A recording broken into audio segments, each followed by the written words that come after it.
Hi, my name is Pat, and this is my channel, Book Chat with Pat, and I'm glad that you're here. Today I'm going to be doing a Poetry Thursday episode. Over the past several months, I've done different things for Poetry Thursday. On occasion, I have devoted episodes to poetry on a particular theme. For instance, in the summer, I was taking requests and I was doing poetry.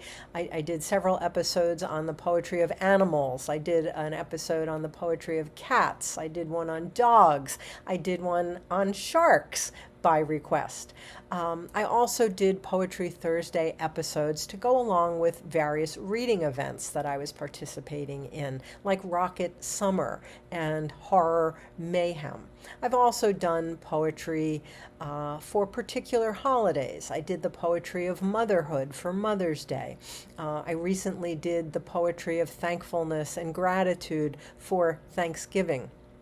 Today I thought I would do an episode on poetry about reading. This is all of the poems that I've picked for today, and these span the 19th to the 21st century. These are all poems that celebrate in some way the significance of reading or the joys involved with reading. So the first poem that I wanted to read is a sonnet that was written by the Romantic poet John Keats. And he wrote this when he was just 20 years old. In this sonnet, the poet celebrates the absolute sense of wonder that he felt the first time he read a new to him translation of Homer. In this case, he's talking about reading Chapman's translation of Homer. And he felt as if a whole new world was being discovered.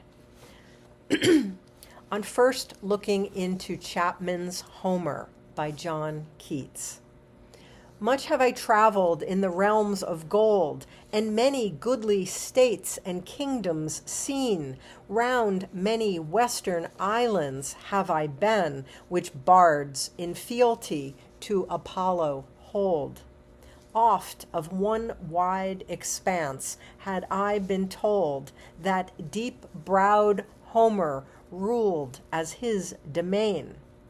Yet did I never breathe its pure serene till I heard Chapman speak out loud and bold. Then felt I like some watcher of the skies when a new planet swims into his ken. Or like stout Cortez when, with eagle eyes, he stared at the Pacific, and all his men looked at each other with a wild surmise, silent upon a peak in Darien.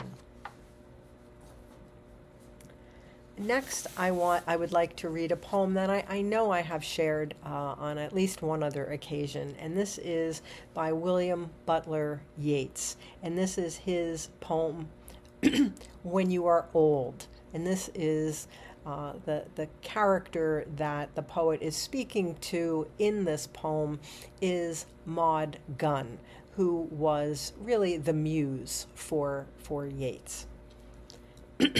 When you are old. When you are old and gray and full of sleep and nodding by the fire, take down this book and slowly read and dream of the soft look your eyes had once, and of their shadows deep.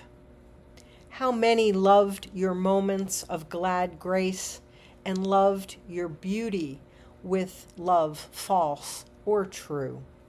But one man loved the pilgrim soul in you, and loved the sorrows of your changing face.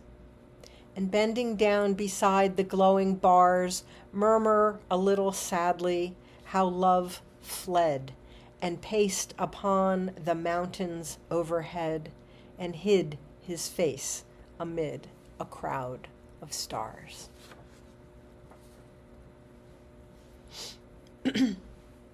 Next, The House Was Quiet and the World Was Calm by Wallace Stevens.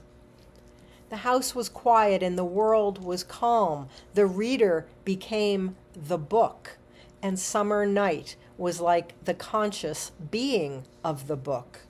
The house was quiet and the world was calm. The words were spoken as if there was no book, except that the reader leaned above the page, wanted to lean, wanted much, most to be the scholar to whom his book is true, to whom the summer night is like a perfection of thought. The house was quiet because it had to be. The quiet was part of the meaning, part of the mind, the access of perfection to the page. And the world was calm, the truth in a calm world in which there is no other meaning. Itself is calm. Itself is summer and night. Itself is the reader leaning late and reading there.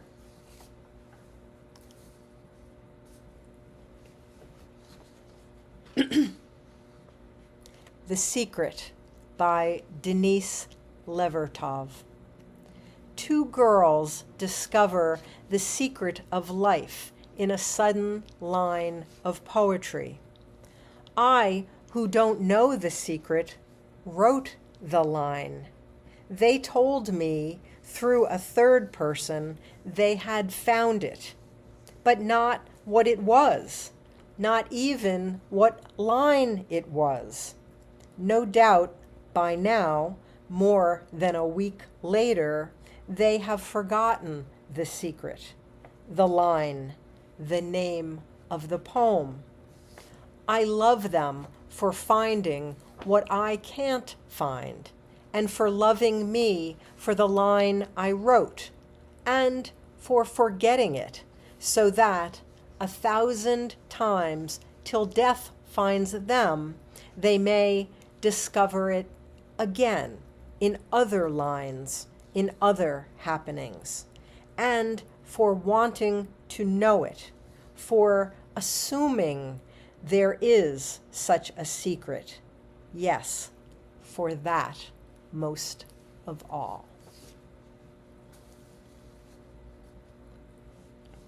And finally, reading Goodnight, Moon by Maureen Doallas.